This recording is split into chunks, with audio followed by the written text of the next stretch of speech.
Hello everyone, எல்லாருக்கும் வணக்கம். இன்றைக்கி மஷ்ரூம் கிரேவி எப்படி செய்கிறதுன்னு பார்க்க போகிறோங்க. மஷ்ரூம் கேப்சிகம் கிரேவி நம்மளாம் ரெஸ்டாரண்ட்டில் வாங்கினா எந்த மாதிரி இருக்குமோ அதே மாதிரி நம்ம வீட்டிலேயே சுலபமாக செஞ்சிடலாங்க. இப்போ எப்படி செய்கிறதுன்னு பார்க்கலாம் வாங்க.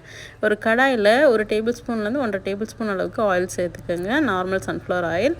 வாசனைக்காக அன்னாச்சி பூ, அதுக்கப்புறம் பட்டை, 3 கிராம்பு, அதுக்கப்புறம் ஒரே ஒரு ஏலக்காய், இதெல்லாம் சேர்த்துக்கலாம். இன்னுமே கிரேவியோட ஃப்ளேவர் நல்லா என்ஹான்ஸ் பண்ணணும் அப்படின்னா நம்ம வந்து சோம்பு ஒரு 1/2 டீஸ்பூன் சேர்த்துக்கலாங்க. நல்ல ஃப்ளேவர்ஃபுல்லாக இருக்கும். அதுக்கப்புறம் வந்து ஒரு பச்சை மிளகாய் சும்மா ஸ்லிட் பண்ணி சேர்த்துருக்கேன். அதுக்கப்புறம் கருவேப்பிலை ஆட் பண்ணிக்கோங்க. இப்போ இதெல்லாம் நல்லா வந்துட்டு தாளித்து விட்டுடலாம்.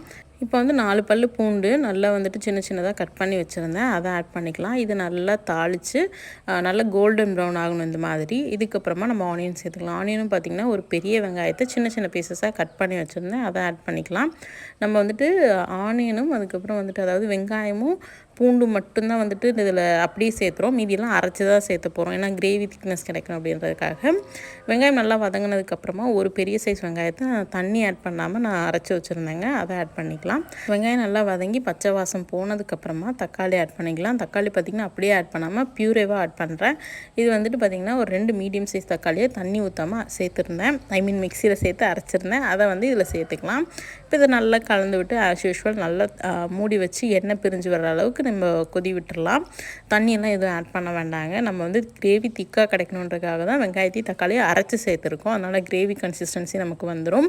இப்போ வந்து தேவையான மசாலாலாம் சேர்த்துக்கலாம். ஜீரகத்தூள், மஞ்சத்தூள், அதுக்கப்புறம் பார்த்திங்கன்னா காரத்துக்கு தகுந்த மாதிரி நான் வந்து 2 டீஸ்பூன் ஆட் பண்ணியிருக்கேன் வரமிளகாத்தூள். உங்களுக்கு எவ்வளோ தேவையோ அதுக்கு தகுந்த மாதிரி ஆட் பண்ணிக்கோங்க. வாசனைக்காக கறி மசாலா ஒரு டீஸ்பூன் ஆட் பண்ணியிருக்கேன். அதுக்கப்புறம் தேவையான அளவு உப்பு. மசாலா வந்து நிறைய சேர்த்த தேவையில்லை, இதுவே போதுமானதாக இருக்கும். இப்போ இது எல்லாத்தையும் நல்லா கலந்து விட்டுறலாம். இப்போ மசாலாவோட பச்சை வாசனை போகிற அளவுக்கு நம்ம வதக்கிட்டு ஒரு கப் அளவுக்கு தண்ணி சேர்த்துக்கிறேன். டோட்டலாகவே இந்த ரெசிபிக்கு நான் ஒரே ஒரு கப் அளவுக்கு தண்ணி சேர்த்து போகிறேன், அவ்வளோதான்.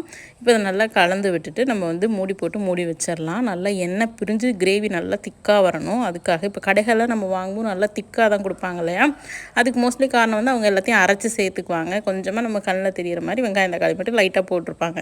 அதே மாதிரி தான் நம்ம இன்றைக்கி பண்ணுறோம். வெங்காயம் தக்காளிலாம் அரைச்சி சேர்த்துருக்கோம். நல்லா திக்கானதுக்கப்புறமா கேப்சிகமும் இந்த மாதிரி மஷ்ரூம் வந்து 400 கிராம் எடுத்திருக்கேன். 4ஆக கட் பண்ணியிருக்கேன். சின்ன சின்ன ஸ்லைசஸாக கட் பண்ணாமல் அப்படியே ஒரு மஷ்ரூமை 4ஆக கட் பண்ணியிருக்கேன். இப்போ இதை நல்லா கலந்து விட்டுடலாம் மசாலாவில். நம்ம ஆல்ரெடி தேவையான அளவு தண்ணி சேர்த்துருக்கோம். இதுக்கு வந்து தண்ணி தேவையில்லை. இதுக்கு மேலே மஷ்ரூமே பார்த்திங்கன்னா நல்லா தண்ணி வந்து ரிலீஸ் பண்ணும். அதனால் லோ ஃப்ளேமில் வச்சு நல்லா மஷ்ரூம் வதங்கட்டும். வதங்கினதுக்கப்புறமா இங்கே பாருங்கள், ஆல்ரெடி ஒரு கிரேவி கன்சிஸ்டன்சிக்கு வந்துருச்சு. இந்த கன்சிஸ்டன்சி உங்களுக்கு ஓகே அப்படின்னா, மஷ்ரூம் வெந்துருச்சு அப்படின்னா நீங்கள் இப்போயே அடுப்பை ஆஃப் பண்ணிடலாம். பட் வந்து கிரேவி வந்து நல்லா திக்காக வேணும் கடைகளில் கிடைக்கிற மாதிரி அப்படின்னா, இன்னும் கொஞ்சம் நேரம் வந்து நம்ம மூடி போட்டு வச்சுருந்தோம் அப்படின்னா இந்த தண்ணி வந்து நல்லா சுண்டி கிரேவி நல்லா திக்காகிரும். இப்போ மூடி போட்டு வச்சிடலாம். நல்லா திக்காகிரும், ஒரு 5 நிமிஷம் போதும். அதுக்கப்புறமா இங்கே பாருங்கள், சூப்பரான மஷ்ரூம் கேப்சிகம் கிரேவி நமக்கு கிடச்சிருச்சு.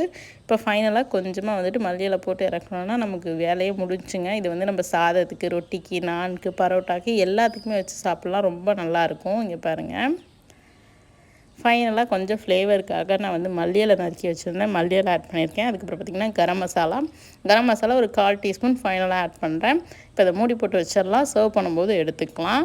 எனக்கு இந்த கிரேவி பார்த்திங்கன்னா சாதம் சுட சுட சாதத்தோடு அப்படியே கிரேவி போட்டு சாப்பிட்டா அவ்வளோ ஒரு அமிர்தமாக இருக்கும். ஸோ ஒவ்வொருத்தரும் ஒவ்வொரு மாதிரி ப்ரிஃபர் பண்ணுவாங்க. இது வந்து ரொட்டி, நான், சப்பாத்தி எல்லாத்துக்குமே நல்லாயிருக்கும். ஓகே காய்ஸ், இந்த வீடியோ பிடிச்சிருந்ததுன்னா மறக்காம நம்ம சேனலை சப்ஸ்கிரைப் பண்ணிக்கோங்க. கூடவே இந்த பெல் ஐக்கானை கிளிக் பண்ணிக்கோங்க. உங்கள் எல்லாரும் இன்னொரு இன்ட்ரெஸ்டிங்கான வீடியோ சந்திக்கிறேன். Until then by.